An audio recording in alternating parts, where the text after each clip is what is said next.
अच्छा, आज हमने ना पढ़ना है वेन डायग्राम के बारे में। 5.3 का ना क्वेश्चन नंबर जो 4 है ना, वहाँ पे लिखा हुआ है वेन डायग्राम। पहले हम पढ़ लेते हैं होती क्या है। तो यहाँ में हमने जो क्वेश्चन वगैरह है ना, उनको हमने डायग्राम की शेप में ना शो करवाना है, ठीक है। इसमें दो चीज़ें आ जाती है। पहले आ जाता है डिसजॉइंट सेट। नाम से ज़ाहिर लिखा हुआ कि डिसजॉइंट आपस में उनका कोई कनेक्शन नहीं होगा, ठीक है। डिसजॉइंट होंगे, ठीक है।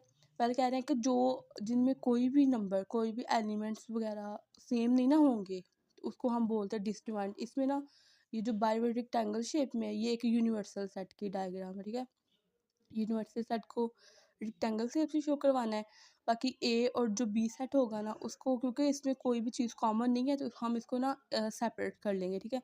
अगर इन दोनों में कोई ऐसे वो इंटरसेक्शन में हम सेम चीज़ लिखते हैं ना, अगर इन दोनों में कोई सेम चीज़ होती होगी, तो फिर हम उसको ना ओवरलैप कर लेंगे एक इन। अब देखो, अब ए सेट में और बी सेट में दो चीज़ सिमिलर होंगी ना, फिर वो हम यहाँ पे लिखते हैं, ठीक है।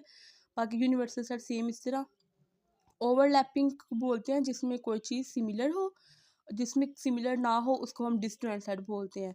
ये बता ना, यूनिवर्सल सेट जब हम बी का कम्प्लीमेंट वगैरह लेते थे, तो यू एक था, उसमें से हम माइनस बी करते हैं।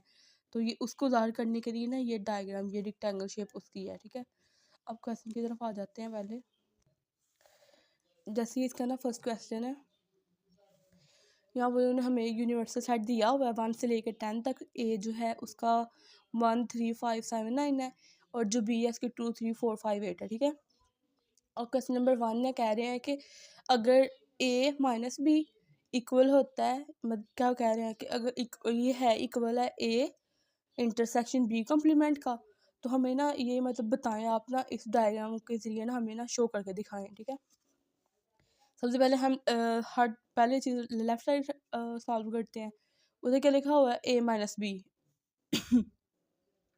ए माइनस बी, देखो अब ये सेट, अब ए की वैल्यू देखो, ए की और बी की, इन दोनों में देखो आप लोग सेम चीज़ है ना। 3 इसमें भी है, इसमें भी है।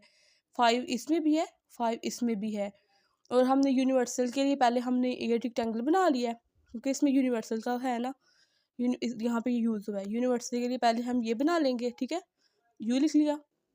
उसके बाद ए और बी का अब हम लोग को देखना है। अब दोनों में सेम चीज़ है, अगर सेम होगी तो क्या हमने पढ़ा था कि ओवरलैप कर रही है, तो हमने ओवरलैप वाली डायग्राम बना ली है, ए और बी और आपस में इनका कनेक्शन है, ठीक है। अब हम लोग उन कह रहे हैं कि ए और माइनस बी है ना, अब हमने इन ओवरलैप कर लिया है। अब इन दोनों में जो सिमिलर चीज़ें होंगी ना, वो यहाँ पे लिखनी है।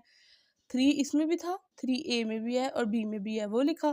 5 इसमें भी है, 5 इसमें भी है, वो लिख लिया। अब जो रिमेनिंग रह गए हैं ना, 3 5 लिख लेंगे यहाँ पे। अब बी में बाकी जो कौन सी चीज़ें रहती हैं, 2 रहता है, 4 रहता है और 8 रहता है, वो यहाँ पे लिख लेंगे। अब ए में भी जो रिमेनिंग रह जाती हैं, 1 7 9, वो यहाँ पे लिख लेंगे। अब देखिए यूनिवर्सल सेट है ना, वो 1 से लेकर 10 तक है। अब यूनिवर्सल सेट में ए भी आ रही है, ये भी आ रही है, ठीक है। यूनिवर्सल सेट है। अब इसमें से देखें 1 से लेकर 10 तक है ना, तो यहाँ पे कौन सी लिख ली है। 1 भी लिखा हुआ है, 3 भी है, 1 2 3 4 5 6 नहीं लिखा हुआ। 6 यूनिवर्सल सेट में आ रहा है ना, तो हम 6 यहाँ पे लिख लेंगे। मतलब जो यहाँ पे रिमेनिंग रह जाएंगे ना वैल्यूज़, वो यहाँ पे लिख देनी है, ये यू वाले में, ठीक है। बाकी अब सारे काउंट करोगे ना, तो जितनी भी यहाँ पे आ रही है ना, सारी कंप्लीट हो गई हैं, ठीक है। अब कह रहे हैं कि जो ए माइनस बी करना है, ए का ए में से माइनस बी जो होता है ना, उसको हल करना है। आप तो बेशक ये रफ में लिख लो, मतलब हल कर लो, जैसे मैंने यहाँ पे किया हुआ है आपको समझाने के लिए। ए की वैल्यू माइनस बी की, ए और बी की। अब देखिए ए में जो चीज़ें हैं और बी में नहीं है ना, वो लिखते हैं। ए में 1 है, इसमें नहीं है, वो लिख लिया। 3 इसमें है, नहीं लिखना है। 5 इसमें है, उसमें भी है, नहीं लिखते। 7 इसमें है, उसमें नहीं है, वो लिख लिया। 9 इसमें है, उसमें नहीं है, वो लिख लिया। 179, अब इसका आंसर क्या है, 179। तो यहाँ पे जो 179 है ना, उसको हम क्या कर लेंगे, शेडिंग दे लेंगे। देखा लाइन्स लगाई हुई है, मैंने शेड किया हुआ है। ये हमारी लेफ्ट साइड आ गई। अच्छा, तो अब हम आते हैं राइट साइड की तरफ। तो ये है ए का, हमने क्या करना है कि ए का इंटरसेक्शन लेना है बी कम्प्लीमेंट के साथ। तो पहले हम इस चीज़ को सॉल्व करेंगे, बी का कम्प्लीमेंट लेंगे। बी का कम्प्लीमेंट किस तरह लिखते थे कि यूनिवर्सल सेट से जो बी होता है उसको वहाँ हमने माइनस करना है, ठीक है। हम क्या करते थे कि जो हमारे पास जो यूनिवर्सल सेट है ना, उसमें चीज़ें आती हैं जो बी में नहीं आती हैं, उन चीज़ों को हाईलाइट करना है। इसको पहले हमने तो अलग से सॉल्व भी कर सकते हैं इस रफ में ना। अलग से सॉल्व कर सकते हो आप लोग। जैसे यहाँ पे लिखा हुआ है ये यू की वैल्यूज़ है और ये हमारे पास बी की है, ठीक है। बी में क्या आ रहा है 2 3 4 5 8। अब देखिए यू में क्या आ रहा है 1 आ रहा है, इसमें नहीं आ रहा वो लिख लेंगे। इसमें 2 आ रहा है, इसमें भी आ रहा है, 3 भी आ रहा है, इसमें 4 में भी आ रहा है, 5 भी इसमें आ रहा है। अब इसमें सी आता है, उसमें जो 6 है ना 6 इसमें आ रहा है, उसमें नहीं आ रहा, हम यहाँ पे लिख लेंगे। 7 इसमें आ रहा है, उसमें नहीं आता वो लिख लेंगे। 9 इसमें आ रहा है, उसमें नहीं आ रहा वो भी लिख लेंगे। 10 भी लिख लेंगे। ये हमारे बी का ये कम्प्लीमेंट आ गया। अपना रफ में कर लेना, ईजी रहता है, ठीक है। अब ये जो नंबर्स है ना डायग्राम में, ये जो नंबर्स होंगे ना हम इन नंबर्स को हाईलाइट करेंगे।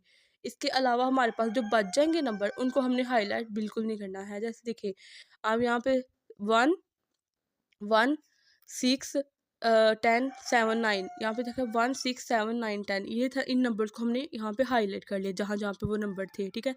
हमारे पास सिर्फ ये वाले नंबर्स नहीं किए हैं, जो बी वाले में था ना वो वाले नंबर नहीं किए, बाकी हमने सारे कर लिए, ठीक है। ये बी का कम्प्लीमेंट हो गया हल। इसके बाद हमने क्या करना है कि ए का इंटरसेक्शन लेना है बी के साथ, ठीक है। अब इस चीज़ को सॉल्व कर लेंगे। अच्छा तो इतना तो हमारे पास हल हो गया बी का। अब करना है कि ए इंटरसेक्शन बी का कम्प्लीमेंट।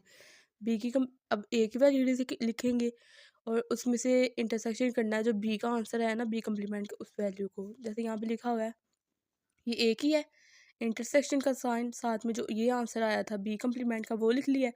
अब इंटरसेक्शन का मतलब होता है दोनों में सिमिलर चीज़ें, हमने वो लिख ली हैं। जैसे इसमें 1 था इसमें लिख लिया, इसमें 7 था सेम था वो भी लिख लिया, 9 था इसमें भी 9 था वो भी लिख लिया, ठीक है। अब हमारे डायग्राम में से जो ये चीज़ होगी ना सिर्फ उस चीज़ को हाईलाइट करना है। फिर दोबारा वो सारा का यूनिवर्सल सेट बनाएंगे, फिर ए और बी का बनाएंगे, ओवरलैप वगैरह करेंगे। अब वो नंबर्स वगैरह लिखेंगे। फिर अंदर जो सिर्फ ये वाला आंसर है ना ये वाला, इसको सिर्फ हमने शेड करना है, ठीक है।